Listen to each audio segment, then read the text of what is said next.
안녕하십니까. 작심 11일차 3월 13일입니다. 예, 오늘은 민수기 31장에서부터 36장, 그리고 시편 131장에서 132장 총 7장 정도 읽었습니다. 민수기 앞에서 아직 정리 못했던 내용 중에서 민수기 24장 5절 말씀이 있습니다. 야곱이여 내 장막들이 이스라엘이여 내 거처들이 어찌 그리 아름다운고 그 벌어짐이 꼴짝이 같고 강가의 동산 같으며 여호와께서 심으신 침략목들 같도다. 이런 구절이 있습니다.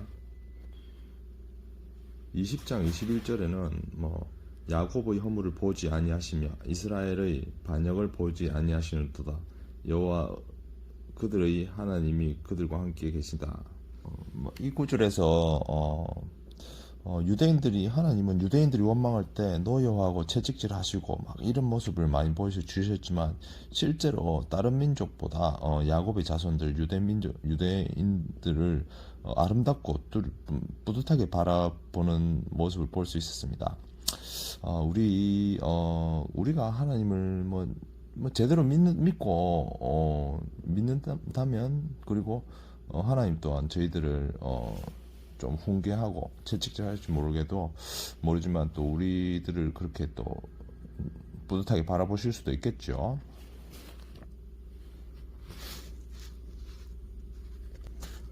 민수기 24장 9절에는 또 너를 축복하는 자마다 복을 받을 것이요 너를 저주하는 자마다 저주를 받을 것이다.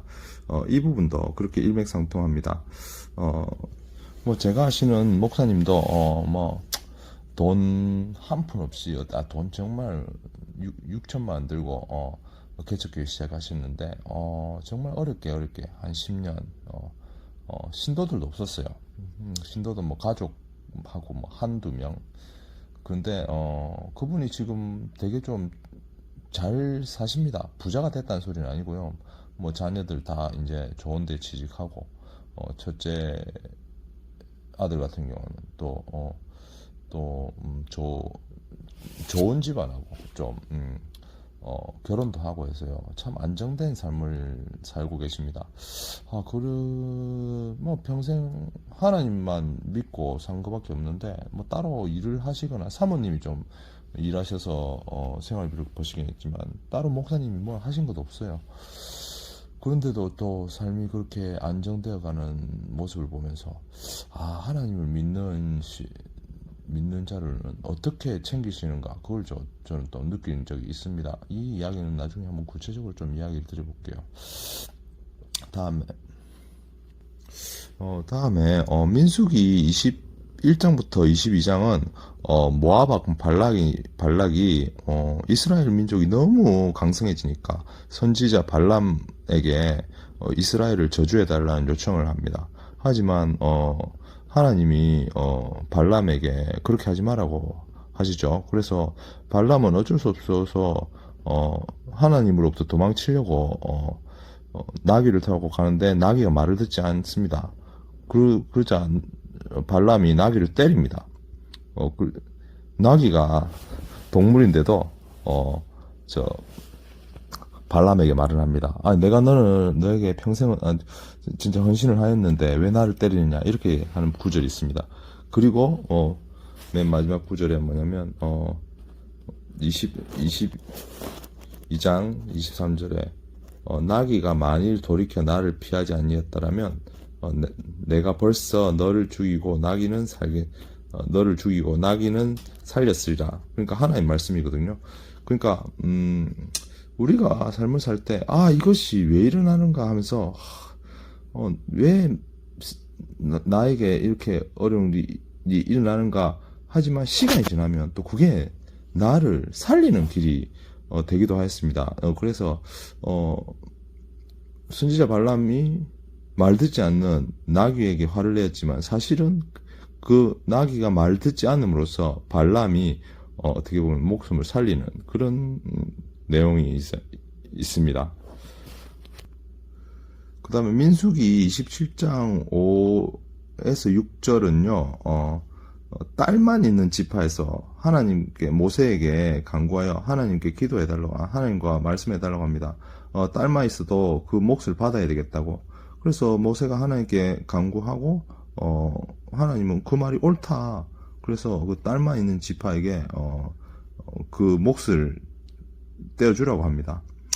이것은 누가복음에 예수님의 간청을 하는 맹인들의 이야기를 생각할 수 있죠. 제자가 말려도 더 열렬히 간구하여서 자신의 그 보고 싶다는 소원을 알려서 예수님이 눈을 뜨게 하십니다. 그래서 우리가 삶의 기도를 좀 열렬히 해서 자기가 간구하는 걸 얻어야 되지 않겠나 하는 생각을 합니다. 근데 저는 참 기도 이게 어렵네요. 참 맹렬히 안 돼요. 왜 맹렬히 안 되냐면 아이고 뭐 기도한다고 되겠나 이런 불신이 좀 많은 것 같습니다. 그래서 보니까 참 맹렬하게 뭔가 간구가 안 돼요. 그리고 민수기 28장부터 29장은요 지금 안식일, 유월절, 7.7절에 대해서 자세하게 구체적으로 어떻게 해야 될지, 어떻게 따라야 될지에 대해서 나타내고 있는데요. 지금 이런 세세한 사항을 하나님이 모세에게 말씀을 하십니다. 그래서 보통 불교 같은 다른 종교에서는 무언가 세세한 지침들은 사람들이 정한 경우가 참 많았거든요.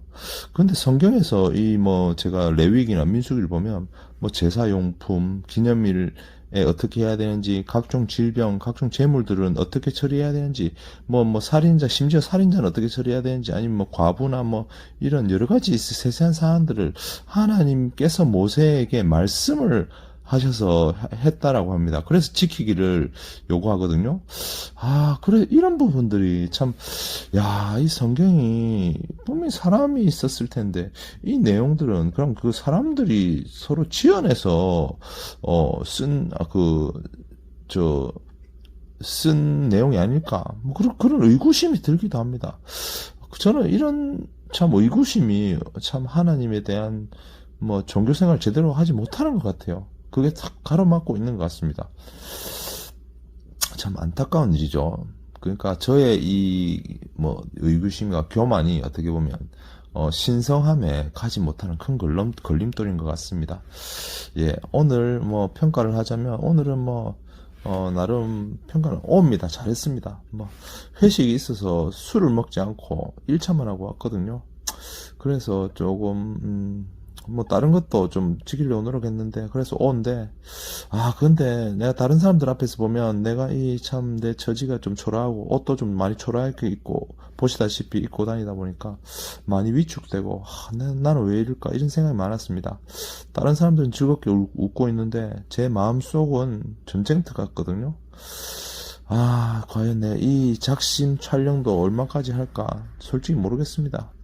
일단 하는 데까지 하자고 해서 오늘도 지금 배가 너무 아프더라고요. 그래서 아픈 거 좀 해결하고 이제 겨우 찍습니다. 매일 할 수 있는 조그만 것들 항상 감사하기, 불평하지 않기, 원망하거나 손해보는 일에 대해서 웬만하면 받아들이기, 술 마시지 않기, 저녁 8시 이후로 아침 6시까지 물 위에 먹지 않기, 교통신호 위반하지 않기, 이 자신 없습니다. 오늘 정말 오늘도 감사함은 참 덜하네요.